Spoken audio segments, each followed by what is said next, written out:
13 April 2017 کے دن مردان کی university Abdul Wali Khan وہاں کا ایک اسٹوڈنٹ مشال خان اس کا قتل کر دیا جاتا ہے۔ آپ بھی اس ٹائم اس یونیورسٹی میں پڑھاتے تھے، آپ کا یہ اسٹوڈنٹ بھی تھا۔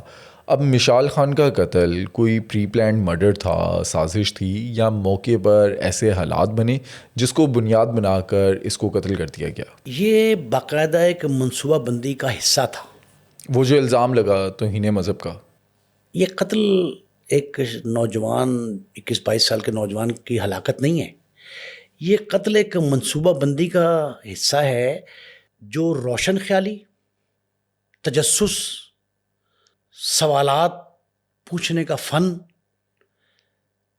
یونیورسٹی کے ماحول کی پراگندگی، بد انتظامی، علاقائی سیاست، لسانی گروہی سیاست، اس میں کئی عنصر جو ہیں وہ شامل ہیں۔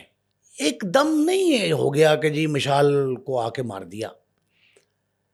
گھٹن زدہ ماحول جو ہے نا، وہ تعلیمی اداروں کا ہو یا گھر کا، اس کے نتائج اسی انداز کے بھیانک ہوتے ہیں۔ اچھا، میں BBC پہ بھی پڑھ رہا تھا کہ وہ سوالات ایسے پوچھتا تھا، وہ بڑا کھل کر بات کرتا تھا کچھ ایسے حساس موضوعات پر۔ آپ کا وہ اسٹوڈنٹ رہے تو کیا بات چیت ہوتی تھی، کس طرح کے واقعات؟ مذہبی نوعیت کے حساس سوالات، مذہبی نوعیت کے، متنازع، متشدد، دوسرے کو سیخ پا کرنے والے، ایسے تھے معاملات۔ میں وہاں کئی بار گیا یونیورسٹی میں نا، کئی کلاسز پڑھائی ہیں، اور جس میں یہ رہا، ہمارے ایک دوست بڑے روشن خیال ہیں، وہ بھی شیراز پراچا، بڑے لرنڈ آدمی ہیں، وزیر اعلیٰ خیبر پختونخوا کے معاون خصوصی تھے، ترجمان تھے، ابلاغیات کے ماہر، آج کل پاکستان سے باہر خدمات انجام دے رہے ہیں۔ ان سے میں نے پوچھا کہ یہ جو یونیورسٹی ہے یہ بنی مردان کے ایسے علاقے میں ہے جہاں اگریسونیس، متشدد ماحول، انتہا پسندی، عدم برداشت، یہ ساری معاملات وہاں موجود ہیں۔ تو یونیورسٹی دانشگاہ ہوتی ہے، دانشگاہ کو کیسے چلاتے ہیں آپ؟ وہ ماہر ابلاغیات ہیں۔ شیراز یہ کہتے ہیں کہ ہم نے کئی طلباء و طالبات کو بڑے مشکل سے حدود سے تجاوز سے روکا ہے۔ میں نے کہا جی وہ تجاوز کیسا کرتے ہیں؟ اس نے کہا یہاں بحث و تمہیز، فکر، دانش، یہ جو کام ہے نا، اس میں بہت آگے تک بچے نکل جاتے ہیں۔ اور خاص کر جس علاقے سے مشال کا تعلق تھا، جو آپ نے سوال کیا، سوابی، وہ ایک ایسا علاقہ ہے جہاں بڑے بڑے نامور شاعر پیدا ہوئے پشتوں کے۔ نیم صاحب، آپ نے ذکر کیا کہ یہ منصوبہ بند قتل تھا، اس کے پیچھے ایک سازش تھی، تو الزام لگا توہین مذہب کا، موٹیو کیا تھا اس قتل کا؟ سازش میں نے نہیں کہا، یہ جوائنٹ انویسٹیگیشن ٹیم کے 14 نمبر پہ جو اس نے اپنا ورڈکٹ دیا ہے، اس میں یہ لکھا ہے it was all planned effort, پورا نام لکھا ہے، اٹ از پلانڈ ایفرٹ۔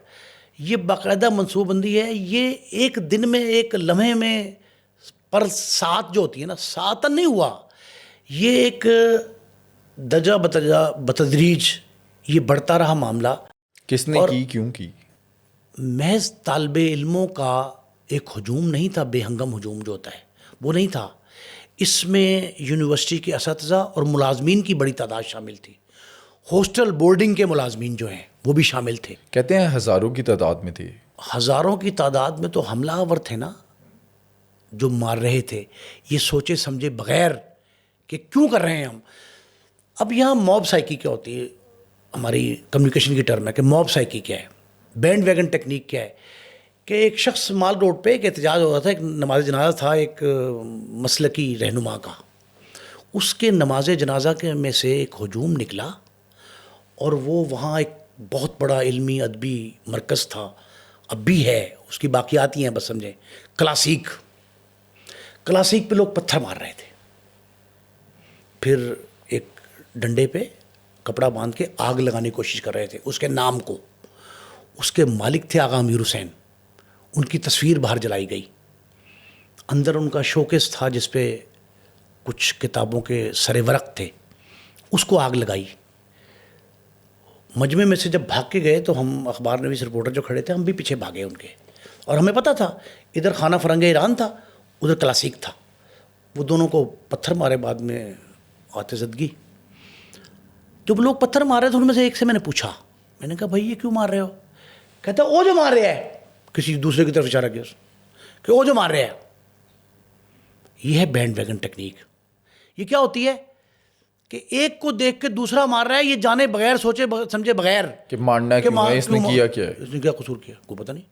ان کو یہ پتہ ہی نہیں کہ آغا امیر حسین کون ہے, کلاسیک کس کا ہے, خانہ فرنگ ایران کس مرض کی دوا ہے, کیوں بنایا گیا ہے, پتہ ہی نہیں. وہ پتھر مار رہے تھے. جس ہجوم نے مشال کو مارا تعقب کر کے, اس نے مشال کو بعد میں مارا. اب میں وہ بتا رہا ہوں جو آئی وٹنس اکاؤنٹ دیا لوگوں نے مجھے. مشال سے پہلے 2 اور نوجوانوں کو مارا جو اس کے ساتھی تھے. اس کے کوئی ساتھی نہیں تھے, وہ دوست نہیں تھے اس کے؟ بالکل نہیں, ہاسٹل میٹ تھے. جہاں وہ جس فلور پہ رہتا تھا وہاں وہ رہتے تھے گراؤنڈ فلور پہ. اس کے ساتھ والے کمروں میں رہتے ہوں گے, رومیٹ نہیں تھے نہ دوست تھے.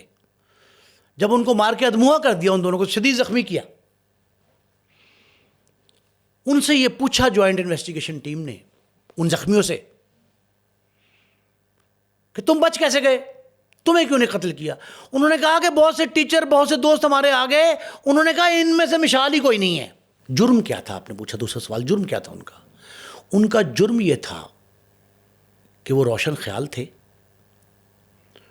وہ متجسس تھے, وہ سوال کرتے تھے جہاں انہیں کوئی شک محسوس ہوتا تھا, کوئی تنازع کھڑا کرتا دکھائی دیتا تھا تو وہ پوچھتے تھے, کوئریز کرتے تھے. اور یہ جو عادت ہے نا سوال پوچھنے کی, یہ میرا خیال ہے اچھائی میں ہے, برائی میں نہیں ہے. آپ کو ایک بات سمجھ نہیں آئی, میں کچھ بکواس کر رہا ہوں, کچھ کہہ رہا ہوں, میرا بیانیہ ہے, آپ نہیں سمجھ پائے اور آپ اس پہ ہوں کرتے رہے, مثبت میں سر ہلاتے رہیں اور سمجھ آپ کو ایک ٹکے کی نہ آ رہے ہو, تو وہ بے وقوفانہ سی حرکت ہوگی کہ خاموشی کیوں اختیار کی. بھئی وہ خاموشی اختیار کرنے کی بجائے پوچھتا تھا اور اس نے اپنا ایک حلقہ بنا لیا تھا. اچھا, لیکن کہتے ہیں کہ وہ مذہبی معاملات پر سوالات کرتا تھا. 3 سال اس کو ہو گئے تھے یونیورسٹی میں, 4تھا سال شروع ہوا تھا, آخری سیمسٹر تھا یا سیکنڈ لاسٹ تھا سیمسٹر خیال میں.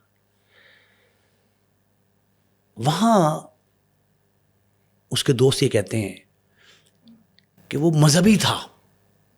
اب میں آپ کو وہ بات بتا رہا ہوں جو آج تک منظر عام پہ نہیں آئی. وہ ذہنی طور پر مذہبی تھا, مذہب سے اس کا لگاؤ تھا. اپنے کمرے میں اس نے اسلام زندہ باد, حضور صلی اللہ علیہ وسلم سے لگاؤ, عقیدت کے نعرے, بہت سے ایسے کلمات, آیات کے ترجمے وہ بھی لگا رکھے تھے. ایک آخری دنوں میں قتل سے